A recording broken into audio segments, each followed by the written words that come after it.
Ó Deus, pela paixão de nosso Senhor Jesus Cristo, destruístes a morte, que o primeiro pecado transmitiu a todos. Concedei que nos tornemos semelhantes ao vosso Filho, e assim como trouxemos pela natureza a imagem do homem terreno, possamos trazer pela graça a imagem do homem novo. Por Cristo nosso Senhor. Amém.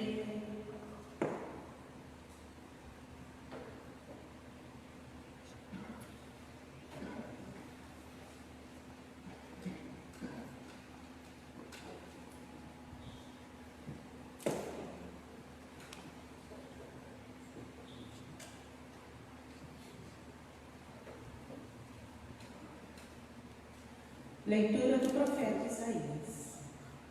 Ele, o meu servo, será bem-sucedido. Sua ascensão será ao mais alto grau. Assim como muitos ficaram pasmados ao vê-lo, tão desfigurado ele estava que não parecia ser um homem ou ter aspecto humano. Do mesmo modo, ele espalhará sua fama entre os povos. Diante dele, os reis se manterão em silêncio, vendo algo que nunca lhes foi narrado, e conhecendo coisas que jamais ouviram. Quem de nós deu crédito ao que ouvimos? E a quem foi dado reconhecer a força do Senhor?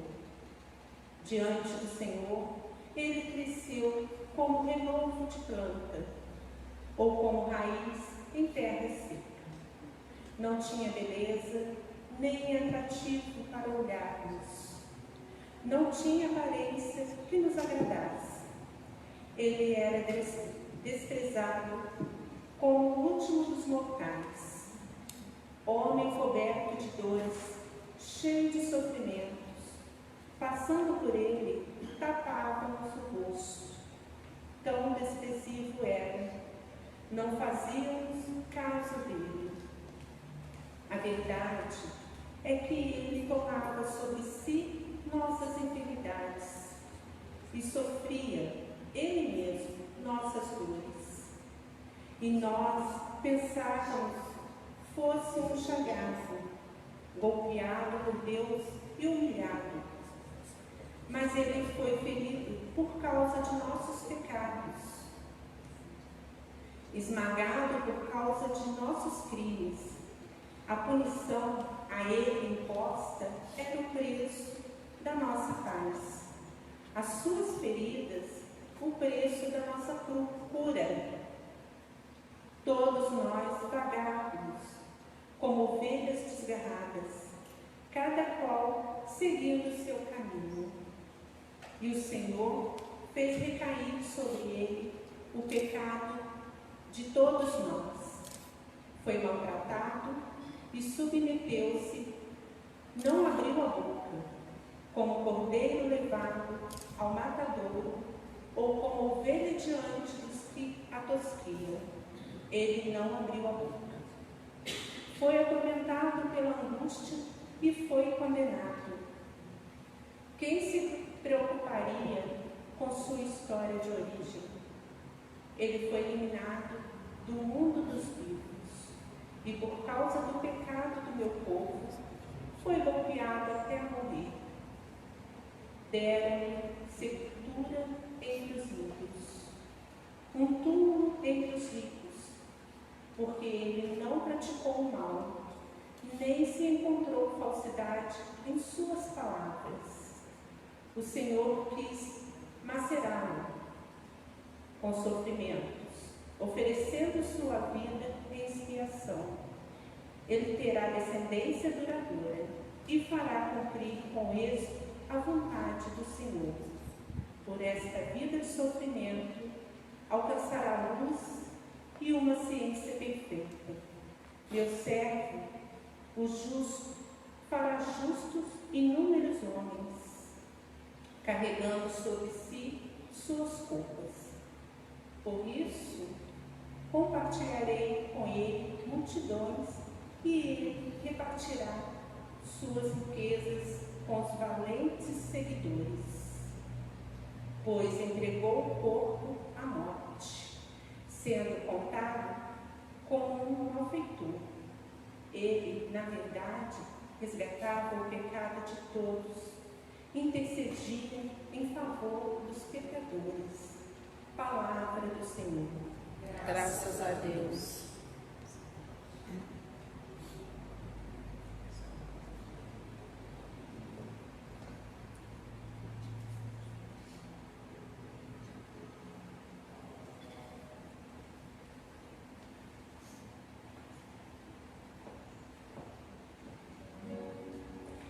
Ó Pai, em tuas mãos eu entrego meu espírito.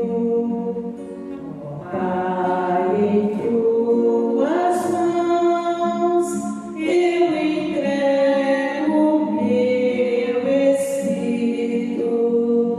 Senhor, eu ponho em vós minha esperança, que eu não fique envergonhado eternamente. Em vossas mãos, Senhor, entrego meu espírito, porque vós me salvareis, ó Deus fiel.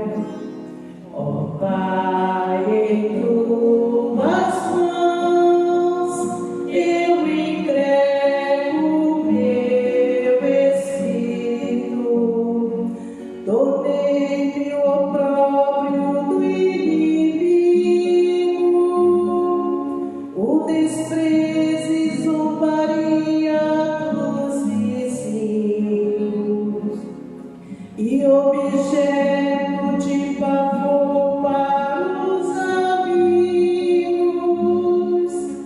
Fogem de mim os que vivem pela rua, os corações me esqueceram como morto, e tornei-me como vaso despedaçado. Ó Pai, em tuas mãos eu entrego meu espírito. A vós, porém, ó meu Senhor, eu me confio e afirmo que só vós sois o meu Deus. Eu entrego em vossas mãos o meu destino. Libertai-me do inimigo e do opressor. Ó Pai, em tuas mãos eu entrego meu espírito. Mostrai serena a vossa face ao vosso servo e salvai-me pela vossa compaixão. Fortalecei os corações, tende coragem, todos vós que ao Senhor vos confiais. Ó Pai, em tuas mãos eu entrego meu espírito.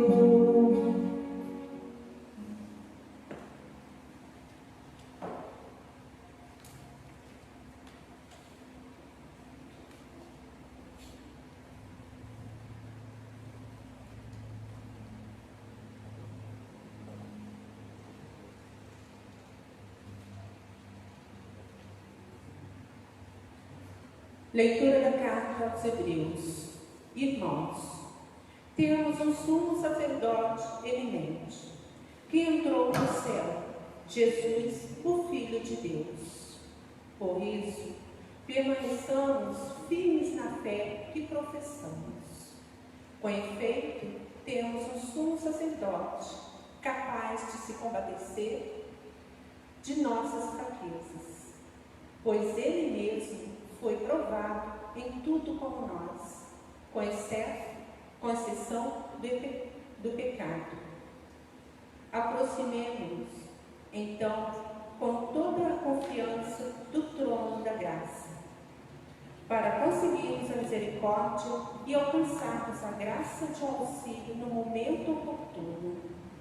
Cristo, nos dias de sua vida terrestre, dirigiu-se preces e súplicas, com forte clamor e lágrimas, àquele que era capaz de salvá-lo da morte, e foi atendido por causa de sua entrega a Deus.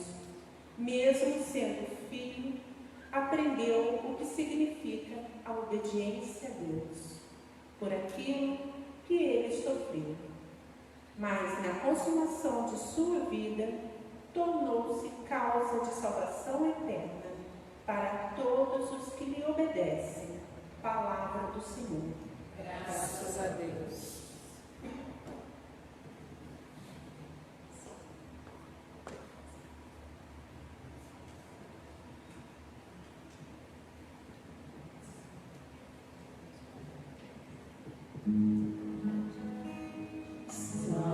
Cristo obediente, Salvador potente, que te entregou a cruz e te recebeu na luz.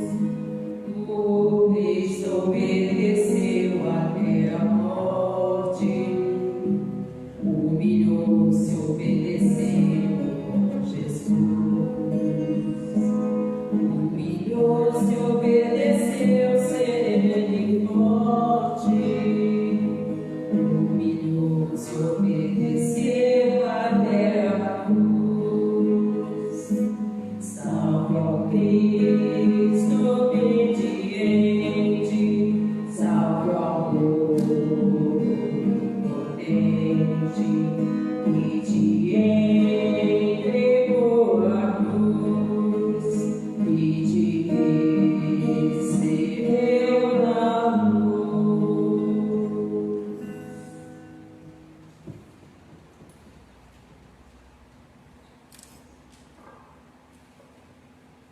Paixão de nosso Senhor Jesus Cristo, segundo São João. Glória a vós, Senhor. Naquele tempo, Jesus saiu com os discípulos para o outro lado da torrente de Cedron. Havia aí um jardim, onde ele entrou com os discípulos. Também Judas, o traidor, conhecia o lugar, porque Jesus costumava reunir-se aí com seus discípulos.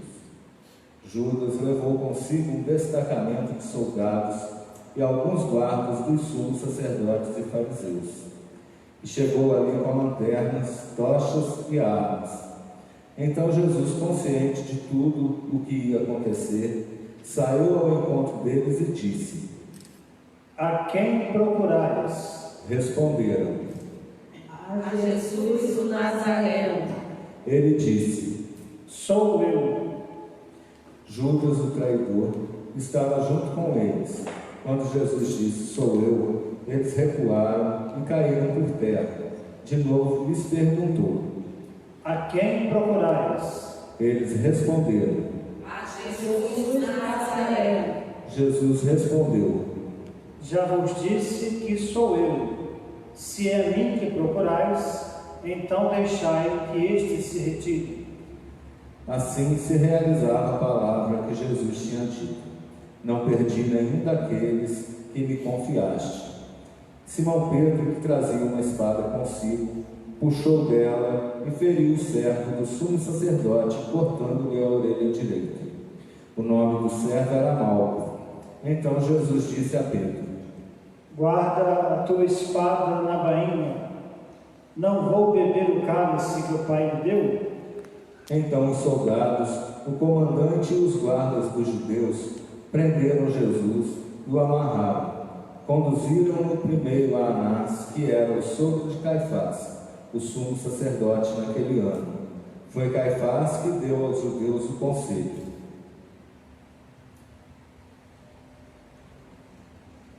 É preferível que um só morra pelo povo. Simão Pedro e um outro discípulo seguiam Jesus. Esse discípulo era conhecido do sumo sacerdote e entrou com Jesus no pátio do sumo sacerdote. Pedro ficou fora, perto da porta. Então o outro discípulo, que era conhecido do sumo sacerdote, saiu, conversou com a encarregada da porta e levou Pedro para dentro. A criada que guardava a porta disse a Pedro: Não pertences também tu aos discípulos desse homem? Ele respondeu: Não. Os discípulos e os guardas fizeram uma fogueira e estavam se aquecendo, pois fazia frio. Pedro ficou com eles aquecendo-se. Entretanto, o sumo sacerdote interrogou Jesus a respeito de seus discípulos e de seu ensinamento. Jesus lhe respondeu: Eu falei as claras ao mundo. Ensinei sempre na sinagoga e no templo, onde todos os judeus se reúnem. Nada falei às escondidas. Por que me interrogas? Pergunta aos que ouviram o que eu falei. Eles sabem o que eu disse. Quando Jesus falou isso, um dos guardas que ali estava deu-lhe uma bofetada, dizendo: É assim que respondes ao sumo sacerdote? Respondeu-lhe Jesus: Se eu respondi mal, mostra-me em que. Mas se eu falei bem, por que me bates? Então Anás enviou Jesus amarrado para Caifás, o sumo sacerdote. Simão Pedro continuava lá em pé, aquecendo-se. Disseram-lhe: Não és tu também um dos discípulos dele? Pedro negou: Não. Então um dos empregados do sumo sacerdote, parente daquele a quem Pedro tinha cortado a orelha, disse: Será que não te vi no jardim com ele? Novamente Pedro negou, e na mesma hora o galo cantou. De Caifás levaram Jesus ao palácio do governador. Era de manhã cedo. Eles mesmos não entraram no palácio, para que não ficarem impuros e poderem comer a Páscoa. Então Pilatos saiu ao encontro deles e disse: Que acusação apresentais contra este homem? Eles responderam: Se não fosse malfeitor, não teríamos entregado a ti. Pilatos disse: Tomai-o vós mesmos e julgai-o de acordo com a vossa lei. Os judeus lhe responderam: Nós não podemos condenar ninguém à morte. Assim se realizava o que Jesus tinha dito, significando de que morte havia de morrer. Então Pilatos entrou de novo no palácio, chamou Jesus e perguntou-lhe: Tu és o rei dos judeus? Jesus respondeu: Estás dizendo isso por ti mesmo, ou outros te disseram isso de mim? Pilatos falou: Por acaso sou judeu? O teu povo e os sumos sacerdotes te entregaram a mim. Que fizeste? Jesus respondeu: O meu reino não é deste mundo. Se o meu reino fosse deste mundo, os meus guardas teriam lutado para que eu não fosse entregue aos judeus. Mas meu reino não é daqui. Pilatos disse a Jesus: Então tu és rei. Jesus respondeu: Tu dizes, eu sou rei. Eu nasci e vim ao mundo para isso, para dar testemunho da verdade. Todo aquele que é da verdade, escuta a minha voz. Pilatos disse a Jesus: O que é a verdade?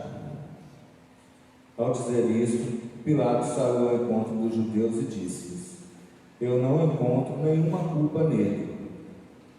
Mas existe entre vós um costume que pela Páscoa eu vos solte um preso. Quereis que vos solte o rei dos judeus? Então começaram a gritar de novo. Este não, mas Barrabás. Barrabás era um bandido. Então Pilatos mandou flagelar Jesus. Os soldados teceram uma coroa de espinhos e a colocaram na cabeça de Jesus. Vestiram-no com um manto vermelho, aproximavam-se dele e diziam: Viva o Rei dos Judeus! E davam-lhe bofetadas. Pilatos saiu de novo e disse aos judeus: Olhai, eu o trago aqui fora diante de vós, para que saibais que não encontro nele crime algum. Então Jesus veio para fora, trazendo a coroa de espinhos e o manto vermelho. Pilatos disse-lhes: Eis o homem. Quando viram Jesus, os sumos sacerdotes e os guardas começaram a gritar: Crucificam, crucificam. Pilatos respondeu: Levai-o vós mesmos para crucificar, pois eu não encontro nele crime algum. Os judeus responderam: Nós temos uma lei, e segundo essa lei, ele deve morrer, porque se fez filho de Deus. Ao ouvir essas palavras, Pilatos ficou com mais medo ainda. Entrou outra vez no palácio e perguntou a Jesus: De onde és tu? Jesus ficou calado. Então Pilatos disse: Não me respondes? Não sabes que tenho autoridade para te soltar e autoridade para te crucificar? Jesus respondeu: Tu não terias autoridade alguma sobre mim, se ela não fosse dada do alto. Quem me entregou a ti, portanto, tem culpa maior. Por causa disso, Pilatos procurava soltar Jesus, mas os judeus gritavam: Se soltas este homem, não és amigo de César. Todo aquele que se faz rei declara-se contra César. Ouvindo essas palavras, Pilatos levou Jesus para fora e sentou-se no tribunal, no lugar chamado Pavimento, em hebraico Gábata. Era o dia da preparação da Páscoa, por volta do meio-dia. Pilatos disse aos judeus: Eis o vosso rei. Eles, porém, gritavam: Fora! Crucifica-o!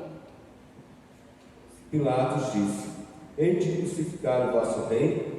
Os sumos sacerdotes responderam: Não temos outro rei senão César.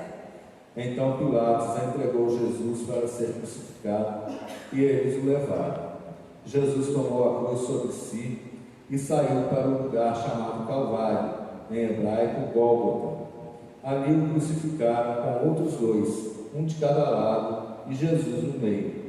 Pilatos mandou escrever um letreiro e colocá-lo na cruz. Nele estava escrito: Jesus Nazareno, o Rei dos Judeus. Muitos judeus puderam ver o letreiro, porque o lugar em que Jesus foi crucificado ficava perto da cidade. O letreiro estava escrito em hebraico, latim e grego. Então os sumos sacerdotes dos judeus disseram a Pilatos: Não escreva o Rei dos Judeus, mas sim o que ele disse: Eu sou o Rei dos Judeus. Pilatos respondeu: O que escrevi está escrito. Depois que crucificaram Jesus, os soldados repartiram a sua roupa em 4 partes, uma parte para cada soldado. Quanto à túnica, essa era tecida sem costura, em peça única de alto a baixo. Disseram então entre si: Não vamos dividir a túnica. Tiremos a sorte para ver de quem será. Assim se cumpria a escritura, que diz: Repartiram entre si as minhas vestes e lançaram sorte sobre a minha túnica. Assim procederam os soldados. Estavam de pé a sua mãe, a irmã de sua mãe, Maria de Cleófas e Maria Madalena. Jesus, ao ver sua mãe e ao lado dela o discípulo que ele amava, disse à mãe: Mulher, este é o teu filho. Depois disse ao discípulo: Esta é a tua mãe. Dessa hora em diante, o discípulo a acolheu consigo. Depois disso, Jesus, sabendo que tudo estava consumado, e para que a Escritura se cumprisse até o fim, disse: Tenham sede. Havia ali uma jarra cheia de vinagre. Amarraram uma vara com uma esponja embebida de vinagre e levaram-no à boca de Jesus. Ele tomou o vinagre e disse: Tudo está consumado. E, inclinando a cabeça, entregou o Espírito. Fazemos agora uma pausa no relato da paixão e um momento de adoração da cruz. Também quem está em casa pode, neste momento, voltar o seu coração, a sua atenção para este ato que estamos fazendo.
Era o dia da preparação para a Páscoa. Os judeus queriam evitar que os corpos ficassem na cruz durante o sábado, porque aquele sábado era dia de festa solene. Então pediram a Pilatos que mandasse quebrar as pernas aos crucificados e os tirasse da cruz. Os soldados foram e quebraram as pernas de um crucificados com Jesus. Ao se aproximarem de Jesus e vendo que já estava morto, não lhe quebraram as pernas, mas um soldado abriu o lado com uma lança, e logo saiu sangue e água. Aquele que viu dá testemunho, e seu testemunho é verdadeiro. E ele sabe que fala a verdade, para que vós também acrediteis. Isso aconteceu para que se cumprisse a Escritura que diz: não quebrarão nenhum dos seus ossos. E outra Escritura ainda diz: olharão para aquele que transpassaram. Depois disso, José de Arimateia, que era discípulo de Jesus, mas às escondidas, por medo dos judeus, pediu a Pilatos o corpo de Jesus. Então José veio tirar o corpo de Jesus. Chegou também Nicodemos, o mesmo que antes tinha ido de noite encontrar-se com Jesus. Levou uns 30 quilos de perfume, feito de mirra e aloés. Então tomaram o corpo de Jesus e envolveram-no com os aromas em faixas de linho, como os judeus costumam sepultar. No lugar onde Jesus foi crucificado, havia um jardim, e no jardim um túmulo novo, onde ainda ninguém tinha sido sepultado. Por causa da preparação da Páscoa, e como o túmulo estava perto, foi ali que colocaram Jesus. Palavra da salvação. Glória a vós, Senhor.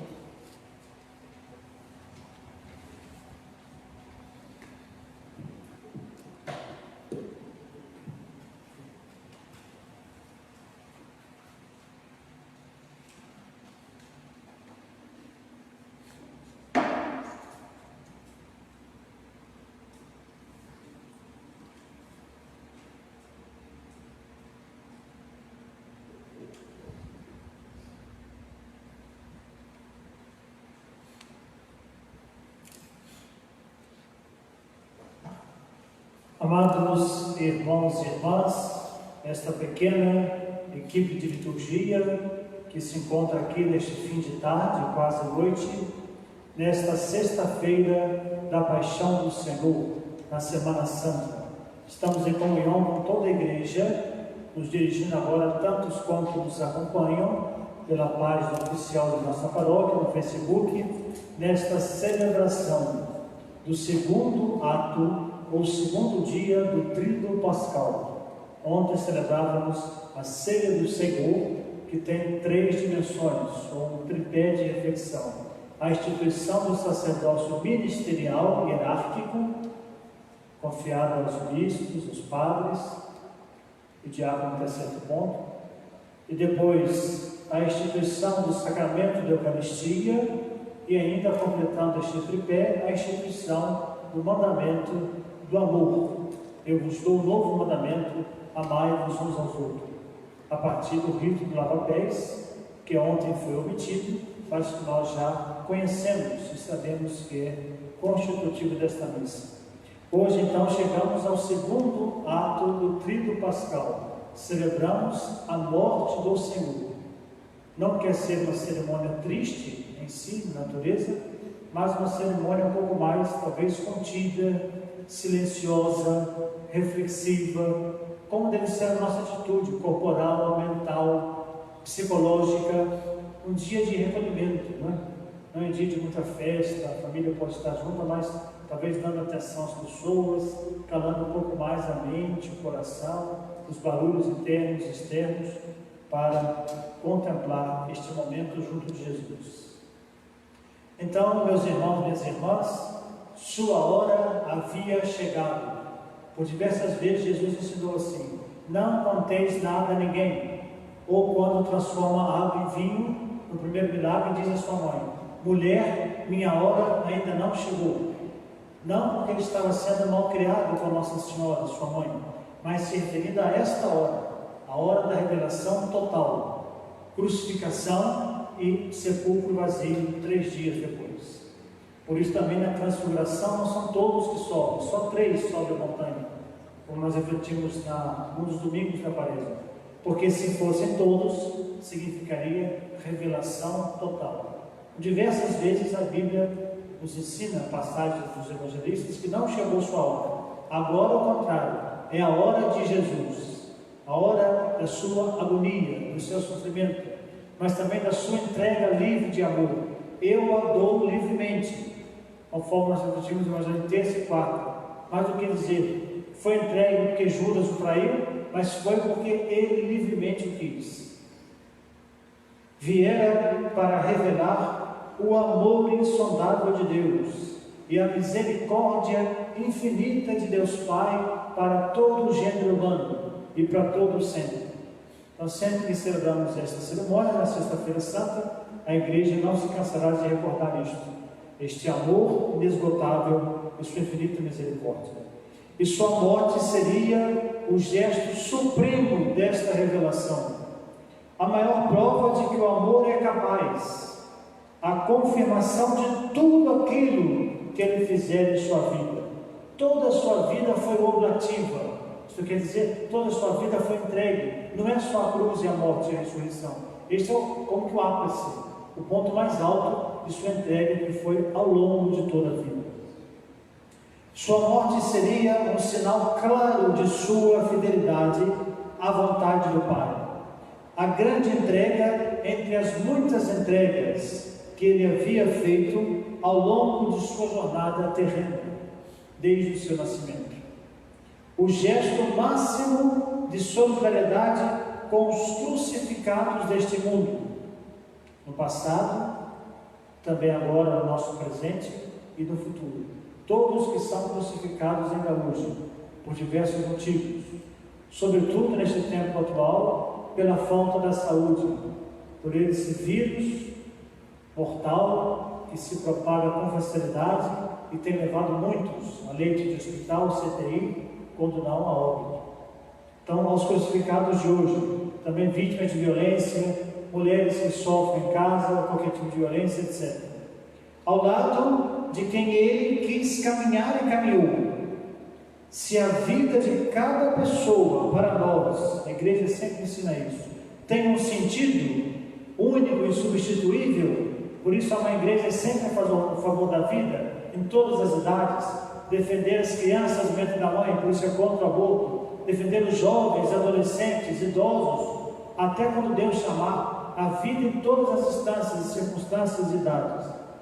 O sentido da vida dele, de Jesus, estava todo resumido ali, naquele martírio e martírio de cruz. O jovem Galileu, de apenas 33 anos, ia ser morto, não de qualquer jeito.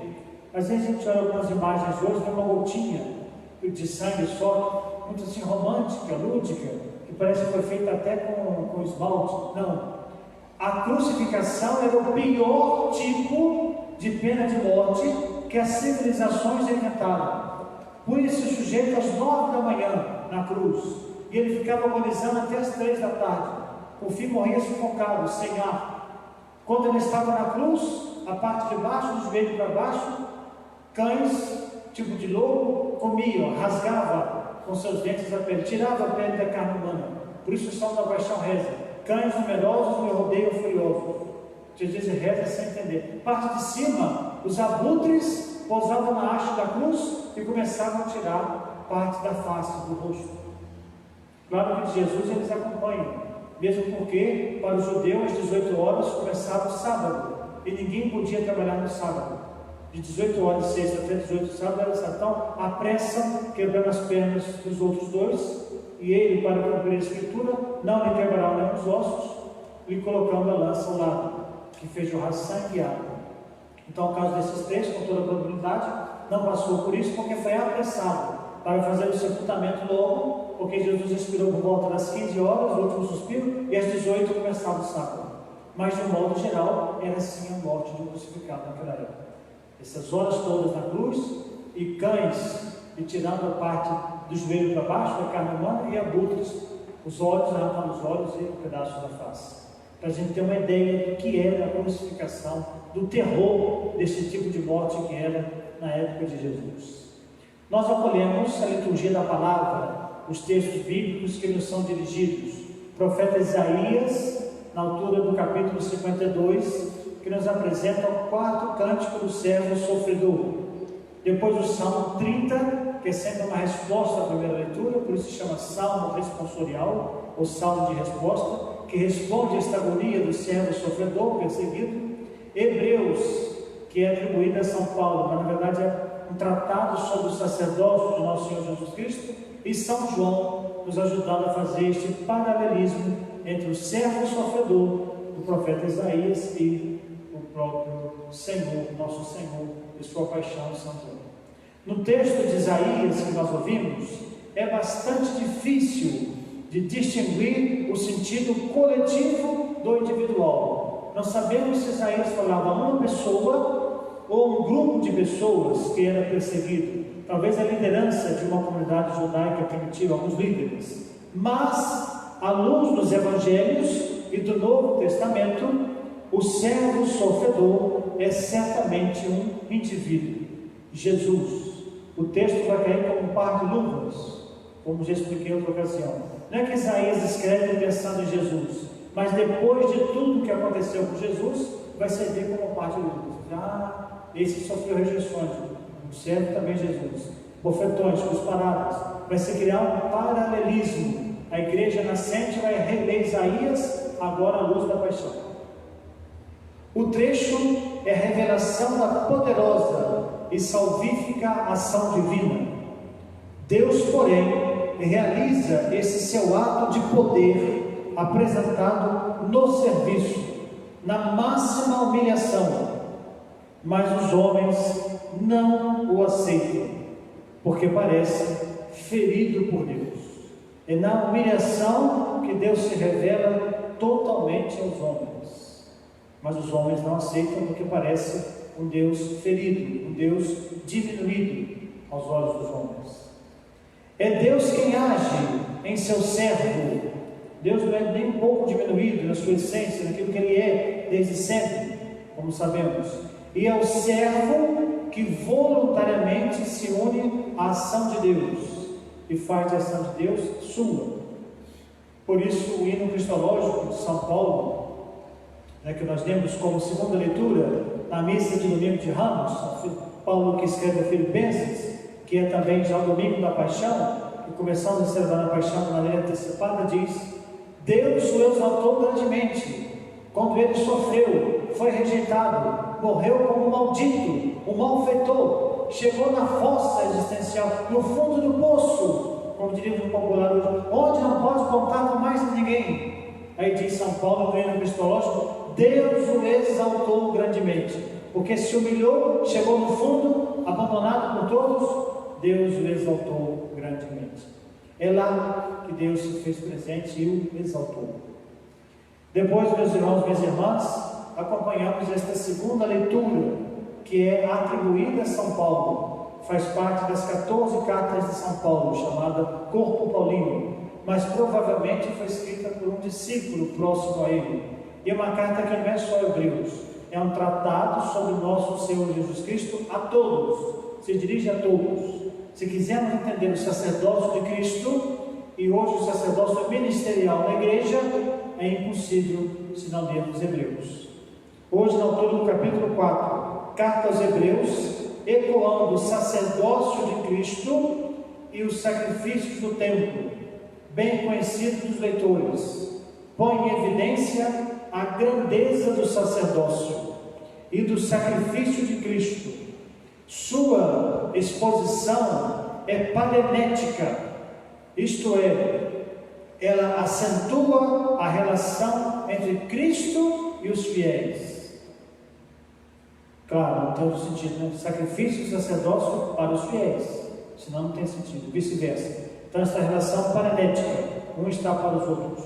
O cume, quer dizer, o clímax, o ponto alto da literatura bíblica, da segunda leitura, do argumento, nos é apresentado na sequência. Hebreus 4, 14 até 5, 10. Essa sequência toda, que constitui a segunda leitura desta celebração da paixão. Isto é exigido por uma missão sacerdotal. Hebreus 2, 10 até Hebreus 5, 3. Todos esses capítulos escrevendo sobre esta missão sacerdotal. Torna-se assim capaz de compadecer-se, porque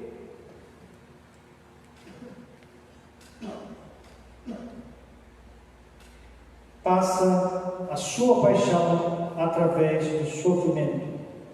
Então ele é capaz de compadecer-se por amor, porque procede assim através do sofrimento, comunicando todo o seu amor.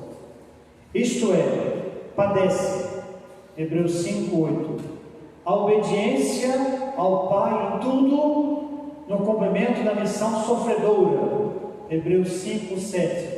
Por isso ele reza ao final do Getsemane, quando está suando sangue: ó Pai, afasta de mim este cálice, mas seja feita a tua vontade, nunca minha.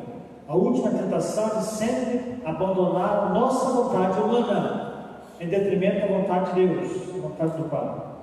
Tornou-se, portanto, o princípio de salvação, Hebreus 5:9. Isto é, com todas essas características perfeitas: sacerdote que se compadece pelo povo, sacerdote que dá a vida pelo povo, compadece pelo sofrimento, comunica o amor de Deus, é em tudo obediente ao Pai, torna-se princípio de salvação. Por isso, ele é o sacerdote dos sacerdotes.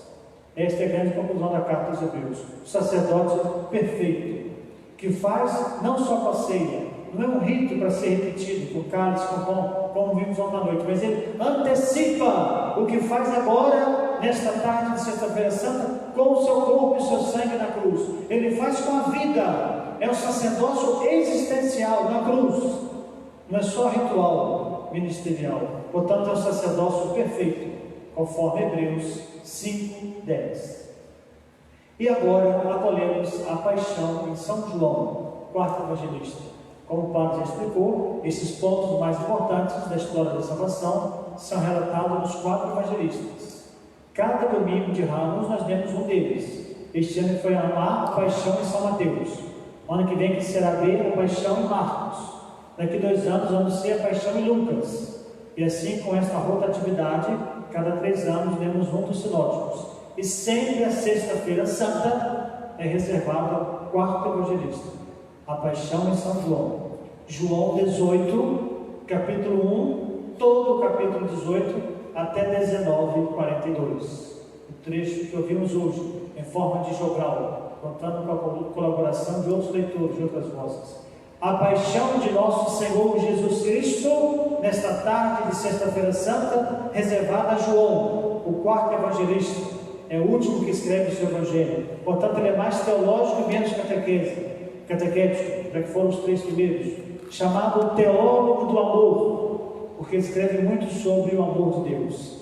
Ele oferece em seu evangelho, em suas páginas, a superação da cruz, que era um escândalo para os judeus, loucura para os gregos, como São Paulo lembra bem quando esteve lá fazendo seu trabalho missionário. A cruz que é escândalo para os judeus, loucura para os gregos, onde se tinha a Grécia, capital, da sabedoria, do saber na época, onde nasceu a filosofia, a mãe de todas as ciências, tornou-se sinal de amor e graça para os povos. A gente até canta isso, né? E a cruz que é loucura para os povos, é sinal de amor e graça para os homens. É sinal de amor e graça. Não é para como os judeus pensavam, escândalo para nós cristãos. Não é loucura como pensavam os gregos na sua cultura politeísta.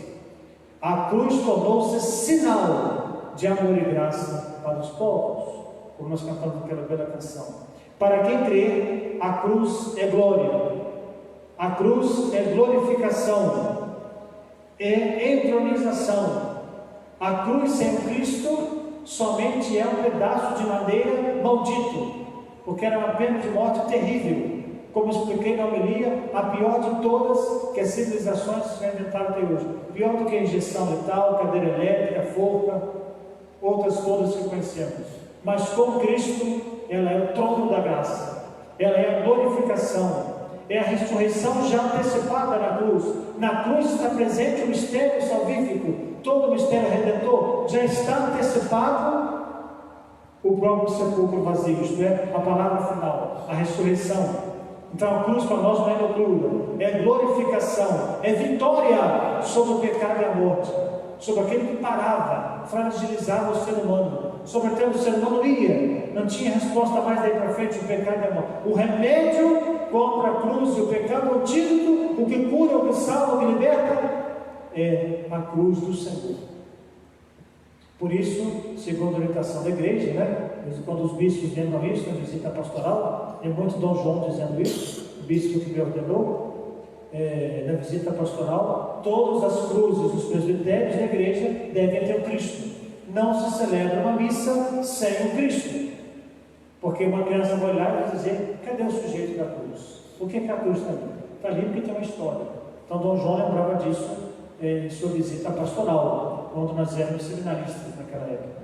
Então a cruz sem Cristo é um objeto maldito da cultura judaica. Com Cristo, trono da graça, sinal da glória para nós. Os acontecimentos em sua materialidade não devem induzir a engano. A cruz, como digo e repito, loucura para os gregos, escândalo para o judeu, inaceitáveis para essas culturas, é indispensável para que a obra não fique infrutífera, quer dizer, não produza fruto nenhum, mas atinja sua perfeição. Não tem um jeitinho, padre, nós somos um jeitinho. Falei que o brasileiro é bom, mas é com tudo um jeitinho. Não tem um jeitinho de chegar à Páscoa logo? A gente comeu o ovo da Cacau Show, da loja americana. Este ano deve ser de outros lugares, que esses lugares estão fechados. Alguém às vezes conseguiu por entrega. E sem passar pela cruz? Não existe manhã da ressurreição sem a cruz. Nossa tendência é tendência de preguiçoso. A letra do esforço. Vamos direto à vitória. É igual a cabeça de Pedro. Senhor, que isso não te aconteça, pelo amor de Deus. Vamos logo ter soldado, palácio, coroa, só que é o lado da glória. Jesus disse: sai, Satanás. Você não pensa como Deus, tem que passar pela cruz. Depois da cruz, depois do sofrimento, vem a alegria. Como a humanidade passou diversas vezes. Esta pandemia, o coronavírus, com certeza é uma cruz na humanidade. É uma quaresma extensiva, vai se estender por um pouco mais. Inclusive, quarentena, vem mesmo radical. Foi uma palavra usada a primeira vez, quarentena, na Idade Média, durante a peste negra. Mesmo radical de quaresma. Nunca se falou tanto em Deus. O coelhinho ficou esquecido esse ano, pelo menos tem um ano positivo. As pessoas voltaram a falar de Deus, de Jesus, do seu mistério. Devia ser assim sempre. Não precisava vir o coronavírus para ser mais completa a nossa Semana Santa. Deveria ser assim todos os anos anteriores e os próximos que virão. Mas um dia vai passar. Nós cremos nisso. Nós vamos celebrar a ressurreição. Vamos nos encontrar. Certamente terá uma grande missa de ação de graças. Vamos fazer outras procissões em outros tempos, as que deixamos de fazer agora para evitar a aglomeração, as que estiveram previstas, né? Como a do encontro, como a do Senhor morto, como a da ressurreição. Teremos a oportunidade de fazer, mas acreditando em Cristo. Terminou a quaresma, mas a quarentena não. Estamos no sentido existencial, vamos continuar com essa espiritualidade até que passe esta pandemia, até que melhore pelo menos. Mas Cristo nos aguarda. Como ele disse aos discípulos, ide a Galileia, lá ele vos precede. Existe uma Galileia existencial depois dessa pandemia, pode ter certeza disso, meu irmão, minha irmã. Lá ele nos precede, com a palavra que ele disse às mulheres, testemunhas da ressurreição. Ide para a Galileia. Começou o ministério lá, vai reanimar esses homens. Talvez tenha muita gente que está desanimado nesta pandemia, como estavam os discípulos depois da morte do Senhor. Coragem, eu venci o mundo, vocês também vencerão. Então a cruz é indispensável. Não tem jeitinho de passar sem sofrimento na vida. Todos nós temos cruzes para carregar. Umas maiores, outras menores. O povo até diz, né, Pai? Sem fazer muita teologia, o povo diz assim: Deus dá aquilo que cada um suporta, o tamanho e peso que cada um suporta. É tudo verdade. O povo fala isso por intuição, sem fazer nenhuma teologia. Então a cruz é indispensável. A cruz é o verdadeiro e definitivo sacrifício pascal, que reúne o povo da nova aliança, construído e edificado sobre o sangue do Cordeiro, emanado de forma inocente do alto pendente de uma cruz. O discípulo é aquele que ouviu Cristo bem de perto e se interrogou pelo seu ensinamento, pelo seu dizer, por toda a sua vida. Sabe responder sem envergonhar-se, quer dizer, tem convicções de sua resposta. Ao contrário de Pedro, que se envergonhou e negou a Cristo 3 vezes. Portanto, irmãos e irmãs que nos acompanham também em casa, a celebração da paixão do Senhor nesta sexta-feira santa é um momento importante, muito significativo do sagrado tríduo pascal. Afinal, é desta hora que Jesus diz: foi para passar por esta hora que eu vim. Não tem outro jeito, entendo? João 12, 27. Foi justamente para passar por esta hora, servo padecente, padecesse por resgate de todo o ser humano, de todo o gênero humano. É para isso que eu vim. À luz da palavra de Deus, entendamos que a paixão de Jesus, assumida com plena liberdade, realiza a obra de redenção. É um resgate da humanidade ferida, chagada pela morte e o pecado. Primeiro pelo pecado, depois pela morte, que é o preço, a paga, o salário do pecado. Ela tem um valor sacrificial, onde Jesus não é apenas a vítima inocente, mas também o sacerdote, nele mesmo. Ele é altar, cordeiro, sacerdote, vítima. Tudo se concentra nele. Sua morte não é desgraça, como pensava, derrota ou tragédia, mas muito pelo contrário, é glorificação, onde a cruz torna-se altar e trono da glória. Ao celebrarmos a paixão do Senhor, mais uma vez, revivendo isso nesta sexta-feira santa, a igreja renova e atualiza o mistério do amor de Deus, que enviou seu Filho ao mundo para que todos fossem salvos por ele. Nós celebramos não é como uma história, como contar uma história folclórica. Celebramos porque sabemos que a morte é o começo da vitória, a crucificação é o começo da ressurreição. Que você, meu irmão, minha irmã, possa passar neste momento por todas as crises, viral, como esse vírus agora, crises afetivas, crises existenciais, crise financeira.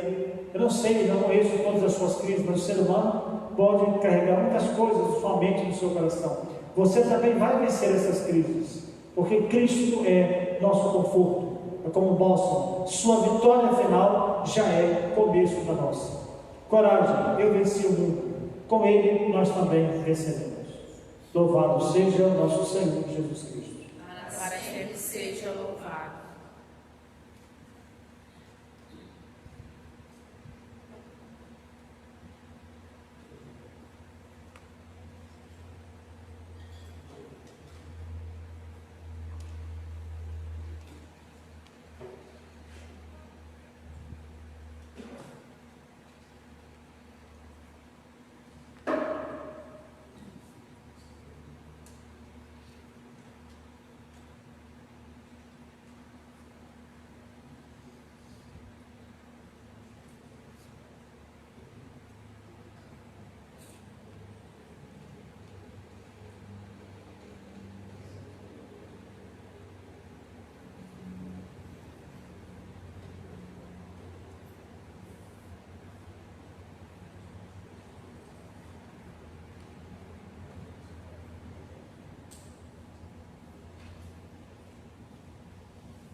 Vamos proceder agora, irmãos e irmãs, comunhão com toda a igreja, a oração universal, que faz parte da liturgia da palavra. Você que está em casa, para que compreenda o rito, como se fossem as preces, no lugar das preces, se fosse uma missa normal. E a igreja reza por todos, por isso se chama oração universal. Pelos que creem em Deus, pelos que não creem, pelos judeus, pelas autoridades que nos governam, pelas autoridades eclesiásticas, bispo, papa, por isso se diz por todos, pelo mundo inteiro. São 10 pedidos. Este ano, conforme a congregação para o culto divino acrescentou, serão 11. Nós teremos acrescentada a 10ª, uma em relação à epidemia do coronavírus que estamos passando. E a 11ª será a 10ª do missal. Normalmente é a última de conclusão. Então, aquilo que se faz em 10 pedidos, este ano terá 11, porque através desta congregação foi acrescentado à igreja, pelo pedido do Vaticano, pelo cardeal que preside esta congregação, que este ano rezássemos mais uma.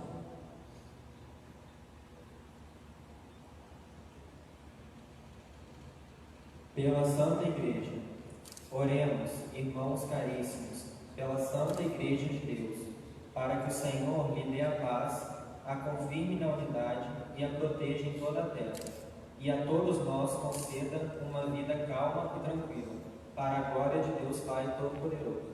Ajoelhemos.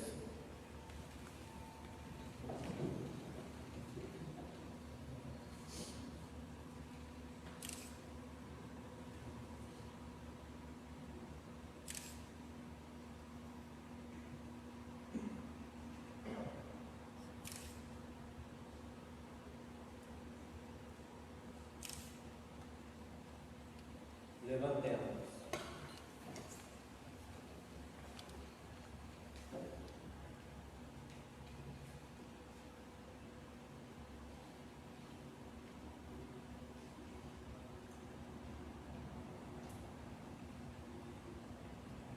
Deus eterno e todo-poderoso, que em Cristo revelastes a vossa glória a todos os povos, velai sobre a obra do vosso amor.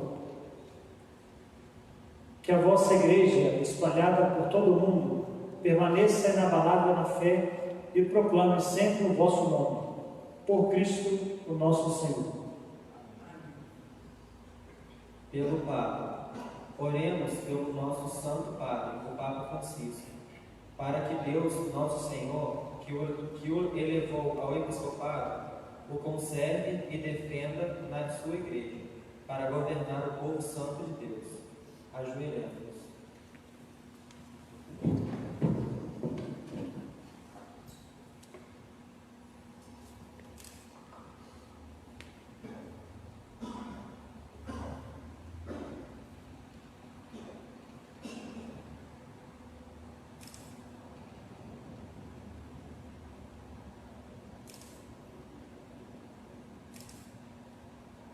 Levantemos.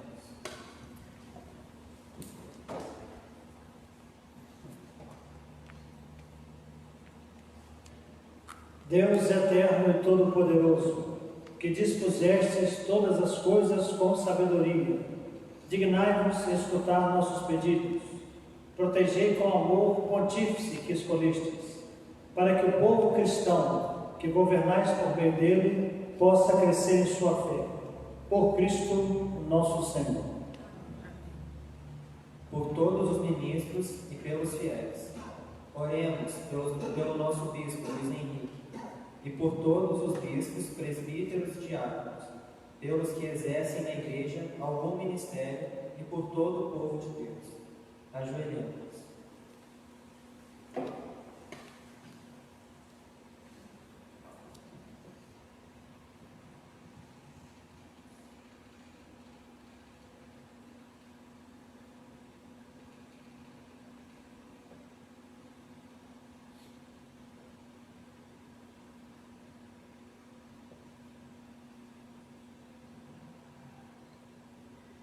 Levantemos.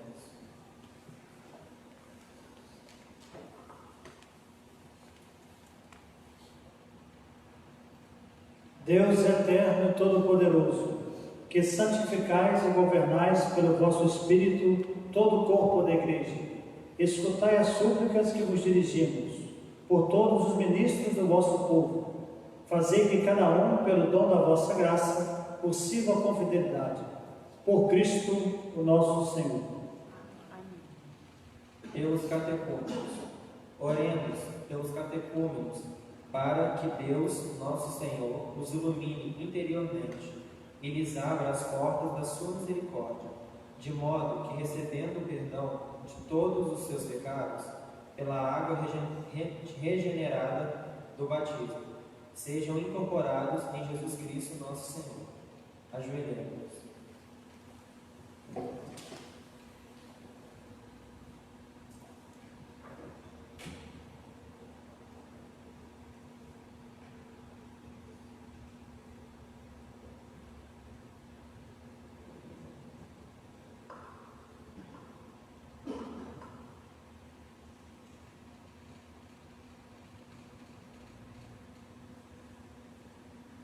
Levantemos.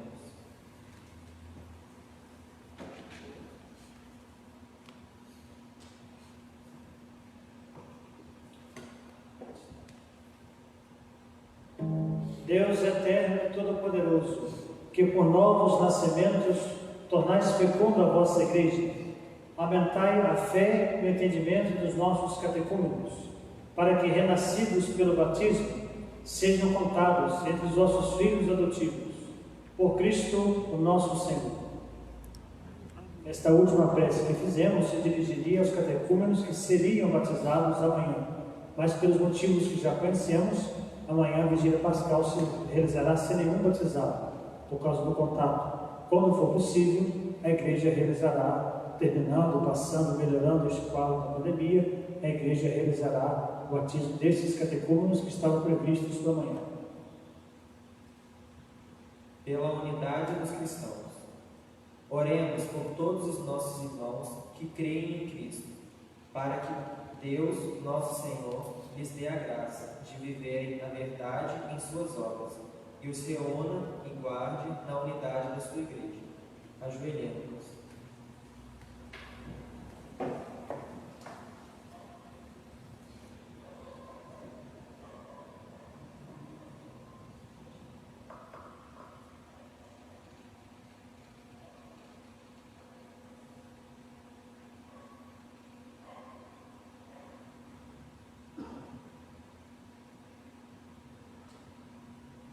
Levantemos.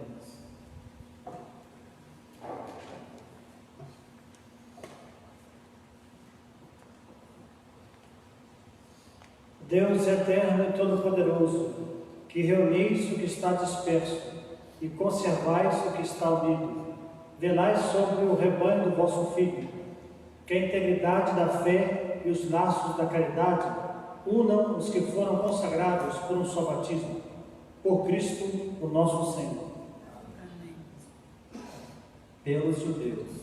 Oremos pelo povo judeu, para que Deus, nosso Senhor, que falou aos seus pais pelos antigos profetas, o faça progredir no amor do seu nome e na fidelidade à sua aliança. Ajoelhemos.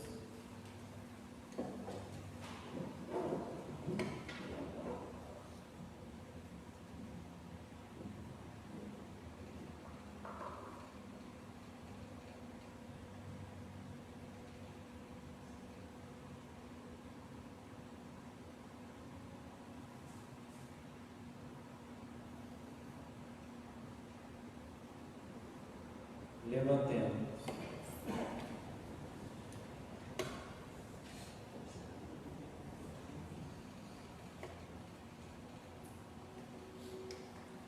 Deus eterno e todo-poderoso, que fizestes vossas promessas a Abraão e seus descendentes, escutai as preces da vossa Igreja, que o povo da primitiva aliança mereça alcançar a plenitude da vossa redenção.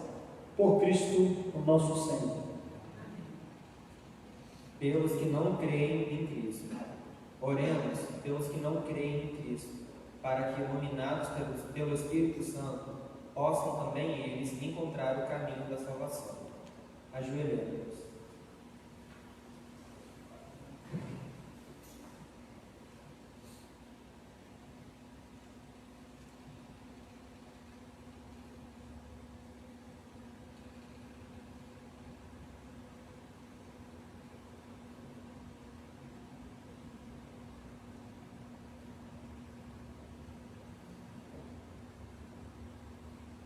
Levantemos.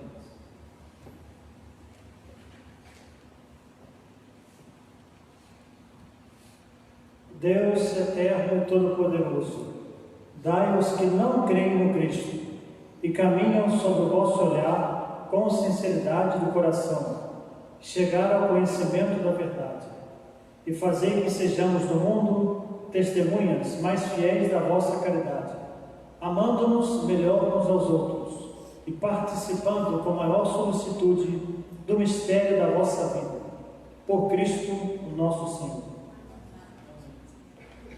Pelos que não creem em Deus. Oremos pelos que não creem em Deus, para que, pela retidão e sinceridade de sua vida, cheguem ao conhecimento do verdadeiro Deus. Ajoelhemos.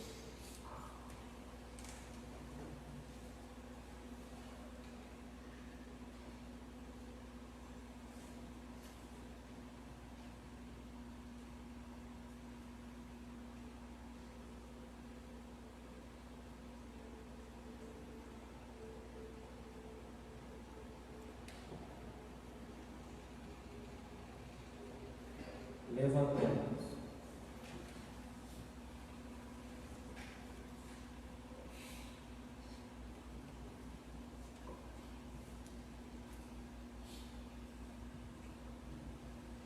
Deus eterno e todo-poderoso, vós criastes todos os seres humanos e pusestes em seu coração o desejo de procurá-los, para que, tendo-nos encontrado, só em vós achem repouso. Concedei que entre as dificuldades deste mundo, discernindo os sinais de vossa bondade, e vendo o testemunho das boas obras, daqueles que creem em vós, tenham a alegria de proclamar que sois o único Deus verdadeiro e Pai de todos os seres humanos. Por Cristo, o nosso Senhor. Pelos governantes. Oremos pelos governantes de todas as nações, para que Deus, nosso Senhor, se dirija à sua mente e ao seu coração, segundo a sua vontade, para buscarem sempre a verdadeira paz e a liberdade de todos os povos. Ajoelhemos.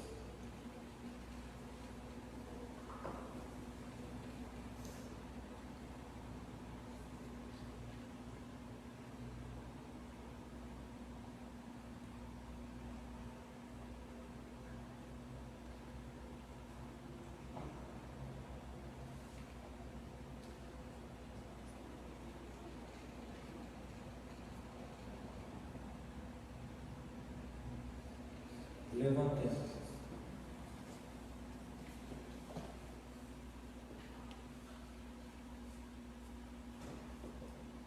Deus eterno e todo-poderoso, que tendes na mão o coração dos seres humanos e o direito dos povos, olhai com bondade aqueles que nos governam, que por vossa graça se consolidem por toda a terra a segurança e a paz, a prosperidade das nações e a liberdade religiosa. Por Cristo, o nosso Senhor. Pelas vítimas da atual pandemia. Oremos por todos os que sofrem as consequências da atual pandemia, para que Deus, nosso Senhor, conceda a cura aos enfermos, força aos que trabalham na saúde, conforto aos familiares e a salvação a todas as vítimas mortais. Ajoelhemos.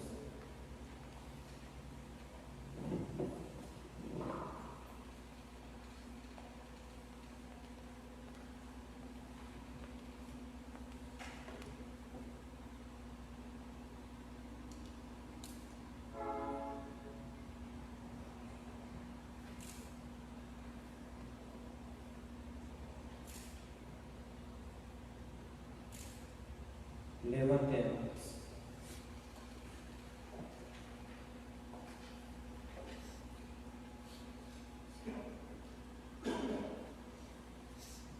Deus eterno e onipotente, único refúgio daqueles que sofrem, ouvi benignamente a aflição dos vossos filhos, que sofrem esta pandemia.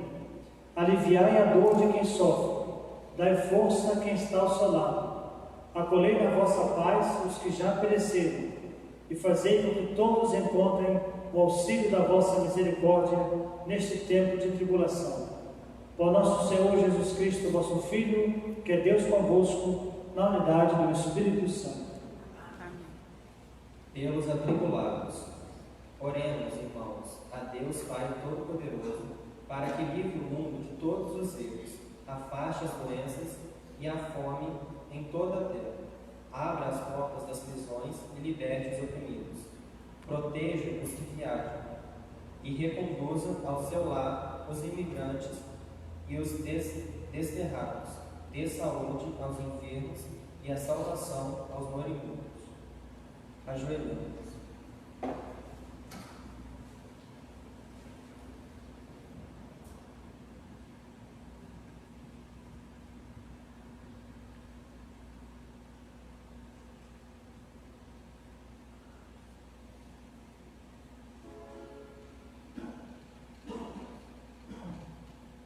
Levantemos.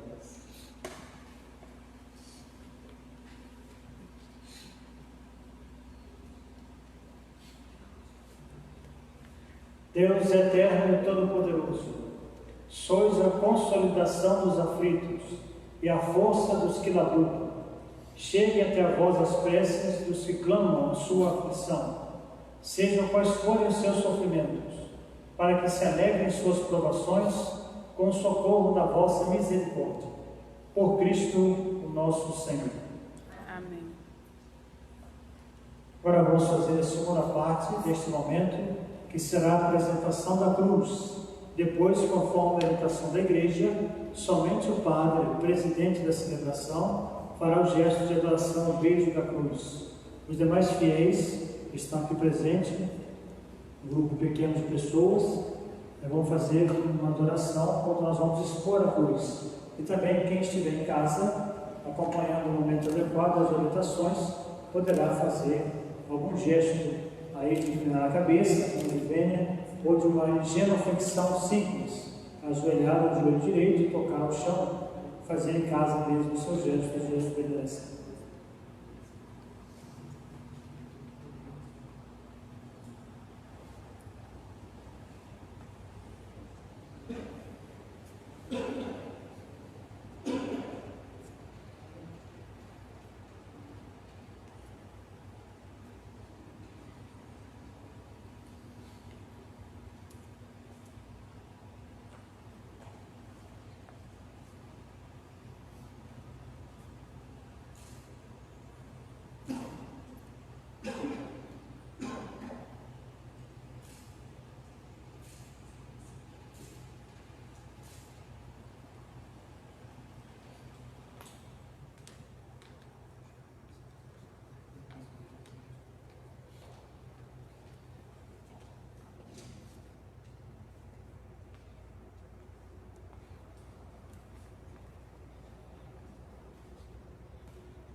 Eis o lenho da cruz, da qual pendeu a salvação do mundo.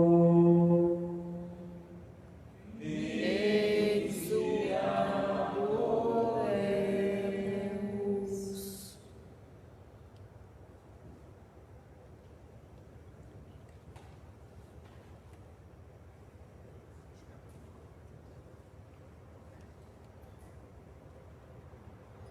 Eis o lenho da cruz, do qual pendeu a salvação do mundo.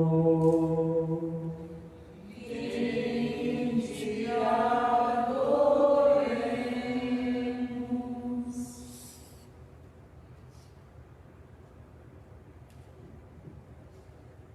Eis o lenho da cruz, do qual pendeu a salvação do mundo. Te adoremos.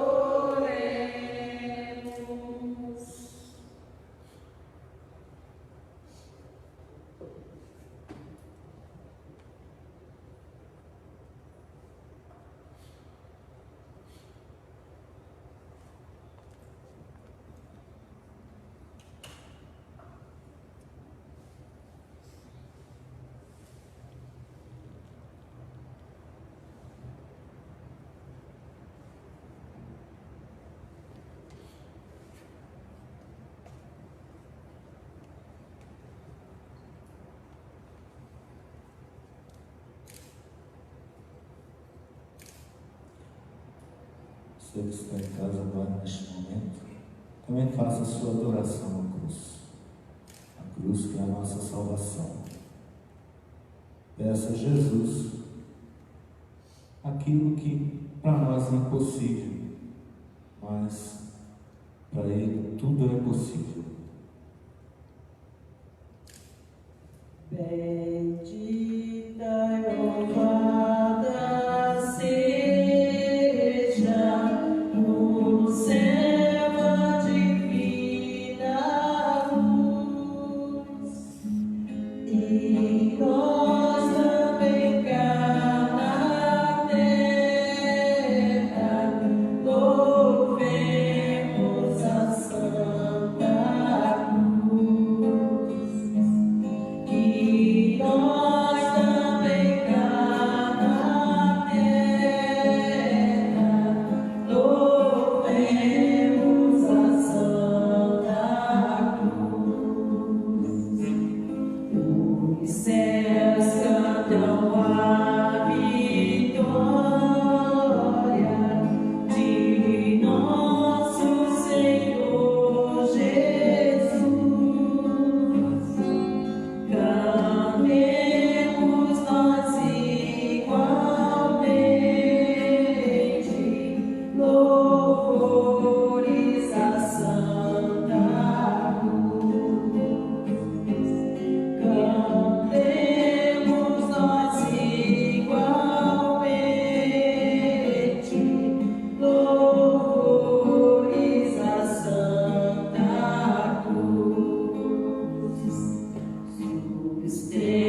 agora então nos preparar para receber a Jesus, conforme a orientação da igreja. Os cerimoniários, os ministros ajudam o padre a preparar o altar, a toalha. O padre, o diácono, vai buscar o Santíssimo, a reserva que consagramos ontem. Como vocês sabem, hoje é o único dia na igreja católica que não tem missa. Portanto, nós vamos buscar esta reserva consagrada para ontem e hoje e distribuir os fiéis, aqueles que puderem comungar. E os que estão em casa, como de costume, farão sua comunhão espiritual.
Vamos começar agora o rito da comunhão, rezando juntos, né? Você também em casa, com sua família, igreja doméstica, oração da fraternidade que o Senhor nos ensinou.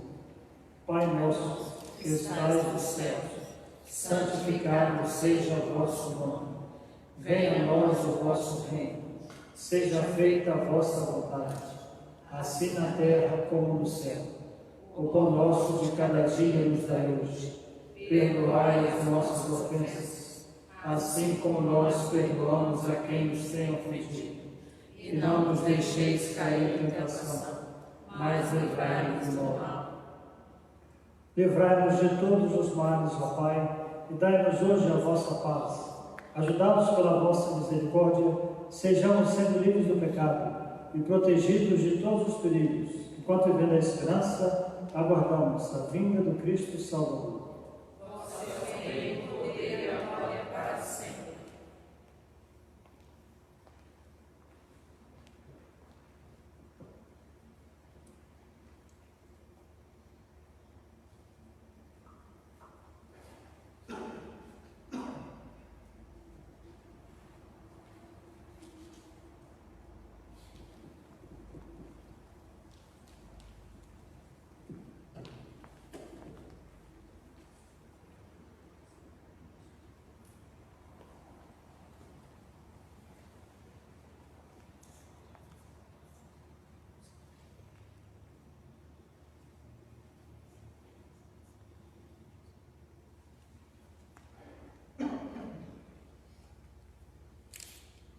Felizes os convidados para a ceia do Senhor.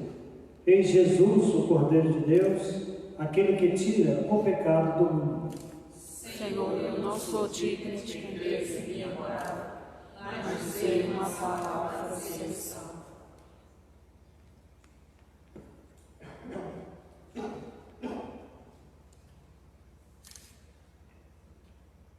Você que está em casa neste momento, nos acompanhando, faça a sua comunhão espiritual, deseje que Jesus esteja aí junto contigo na sua casa. Meu Jesus, eu creio que estais presente no Santíssimo Sacramento. Amo-vos sobre todas as coisas e minha alma suspira por vós. Mas como não posso receber-vos agora no Santíssimo Sacramento, vinde ao menos espiritualmente a meu coração.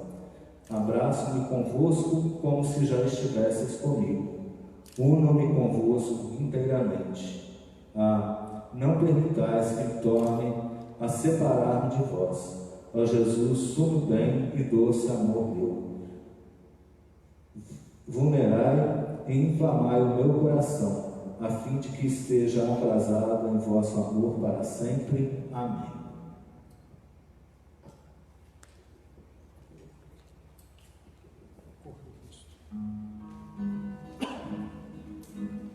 Prova de amor maior não há que doar a vida pelo irmão. Prova de amor maior não há que doar a vida pelo irmão. Eis que eu sou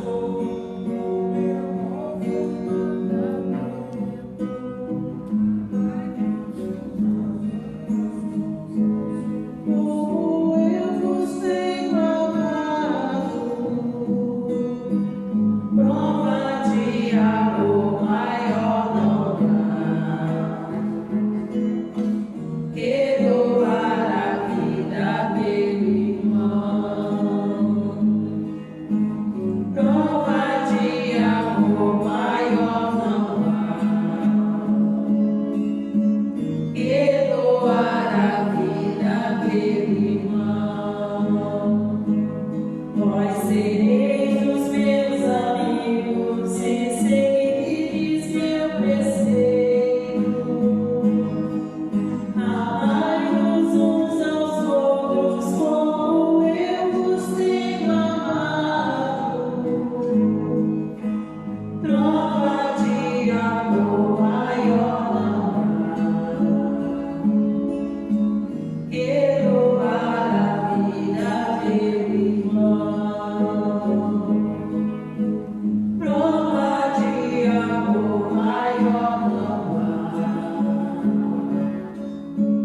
que doar a vida pelo irmão. Como Pai sempre me ama, assim também eu vos amei. Amai-vos uns aos outros como eu vos tenho amado. Prova de amor maior não há que doar a vida pelo irmão.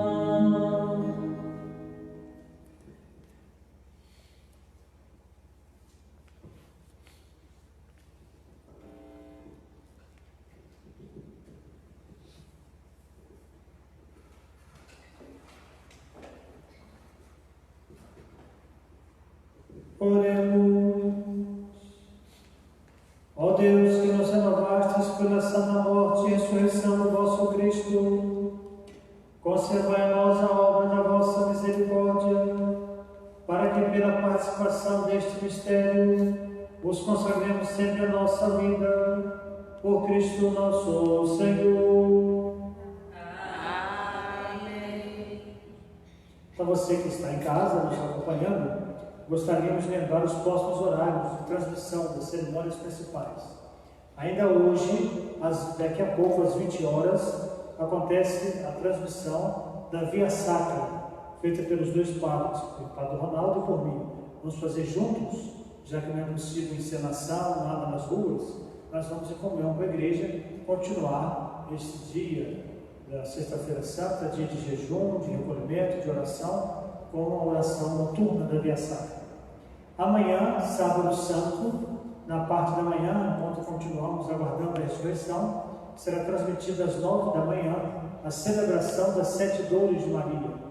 uma prática na igreja, sobretudo aqui nesta paróquia, que o faz também próximo à festa padroeira, de Nossa Senhora das Dores.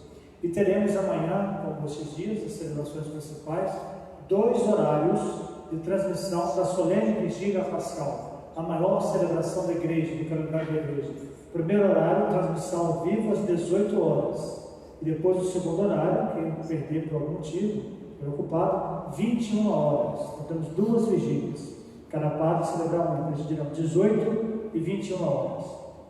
No domingo da ressurreição, vamos ter 2 missas, 10 da manhã e às 18. E logo após a missa das 10, também os 2 padres vamos fazer um percurso de translado com o Santíssimo, já que seria feita uma procissão do Santíssimo da Ressurreição aqui na matriz no sábado, depois da vigília.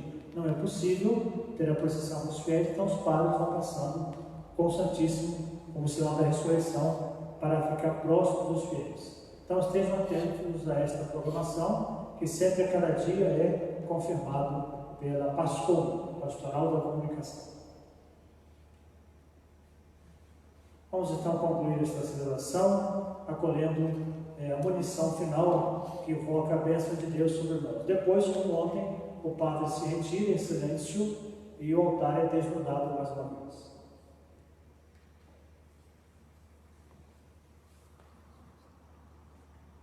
Que a vossa bênção, ó Deus, desça copiosa sobre o vosso povo, que acaba de celebrar a morte de vosso Filho, na esperança da sua ressurreição.